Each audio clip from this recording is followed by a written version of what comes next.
and to all of the contributors across the House. I think it's been very good to hear not just the matters that we crafted into the motion, but also all of the other additional. And I think we come away certainly from this debate with an emphasis on the means testing and the financing of carers. At the end of the day, I know Senator Mullen talked about it shouldn't be about the money, and it's almost offensive to talk about the money, but actually this is all about the money, because platitudes of thanks are no use when people have bills to pay. And I remember being astonished in studying jurisprudence on the idea of law and economics, but at the end of the day it comes about a business case, and there couldn't be a better business case in the state, I believe, at the moment than that which is contributed to by family carers in the support of the state. And so that business case is there, and all of and there are extensive commitments in the programme for government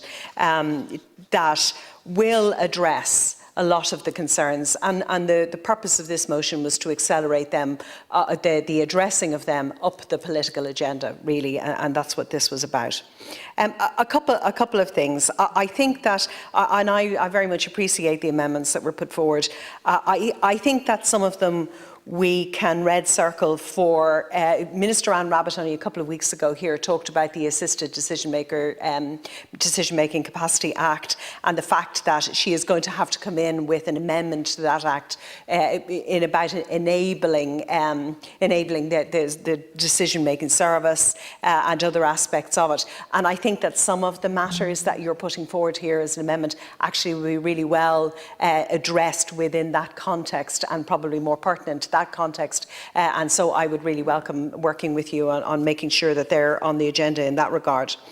I want to pay tribute to Minister Heather Humphreys and to her predecessor, the Leader of the House, Regina Doherty, because I think there has been a momentum in the Department of Social Protection since at the very least 2019, if not well before that, in addressing family carers. I think that there is an issue with returning immigrants coming home to care for their parents and getting access to entitlements immediately. I think that's important.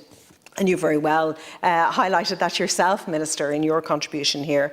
And also another point that we should draw and out of this is those the student people here on student visas, on the Type 2 category visas. We hear them in the context of the Deliveroo debate, but actually within this context, a lot of them are providing personal and care services with organisations, professional organisations in the state. And they have been at the front line. It would be really nice for us to consider addressing their permits and to look at the demands that are put forward in recognition of the incredible contribution that they have made at the front line over the last year, especially. I think that the idea of a carers register is an excellent one, and it would have facilitated vaccination. I think it is regrettable that the many advocacy and lobbying that we put on behalf of family carers went unheard when it came to the vaccine rollout. I think that there was an excellent case there. At the end of this is about pragmatic and practical supports, ensuring that no matter where you live in the country, you can access them, that we deliver on the carers guarantee, and that we take on board Senator Hearn's comments with regard to how that is administered and making sure that that's rolled out.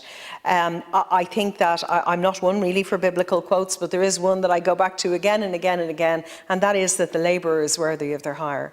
And I think that in this instance, the fact that many of the carers in our country are family members should not get in the way of monetising that role and ensuring that they have comfort in the here and now, that they can pay their bills in the here and now, and that in the years to come, when they are perhaps past the need for caring, when parents are deceased or situations have changed, that they have the pension that they deserve, and that they haven't been in any way discriminated against because of their generosity of spirit and commitment, and that we ensure that we do that.